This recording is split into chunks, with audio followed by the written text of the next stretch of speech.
ఈరోజు మినీ వ్లాగ్తో వచ్చేసానండి. అందరికీ హ్యాపీ సండే. అలాగే ఈ వీడియో చూస్తున్న యూట్యూబ్ ఫ్యామిలీ అందరికీ, అలాగే నా సబ్స్క్రైబర్స్ అందరికీ కూడా హ్యాపీ ఫ్రెండ్షిప్ డే అండి. మీ బెస్ట్ ఫ్రెండ్ ఎవరనేది కమెంట్ సెక్షన్లో కమెంట్ చేయండి. ఈరోజు అయితే తెలంగాణ స్టైల్లో బగారా రైస్ నేను ఎలా చేస్తానో ఈ వీడియోలో మీతో షేర్ చేసుకుంటూ ఒక విషయం గురించి అయితే మాట్లాడుకుందామండి. అదేంటంటే, ఒక్కసారి అమ్మాయికి మ్యారేజ్ అయ్యిందంటే చాలా సాక్రిఫైస్ చేయాల్సి వస్తుందండి. అందులో ఫ్రెండ్స్ కూడా ఒకటి.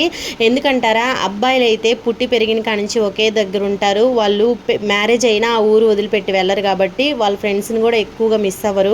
అదే అమ్మాయిలు అయితే పుట్టి పెరిగిన ఊరు, తల్లిదండ్రులు, అలాగే కలిసి చదువుకున్న బెస్ట్ ఫ్రెండ్స్నైనా సరే వదులుకొని రావాల్సి వస్తుంది. ఒక్కసారి వదులుకొని వచ్చాక మళ్ళీ కలవడం అనేది చాలా కష్టం అండి. నేనైతే చాలా మిస్ అవుతున్నాను నా ఫ్రెండ్స్ని. నిజంగా మ్యారేజ్ అయితే అమ్మాయిలు చాలా మిస్ అవుతారు కదా. నాలాగే మీ ఫ్రెండ్స్ని మిస్ అవుతున్న వాళ్ళు ఎవరైనా ఉంటే కమెంట్ సెక్షన్లో కమెంట్ చేయండి ఫ్రెండ్స్.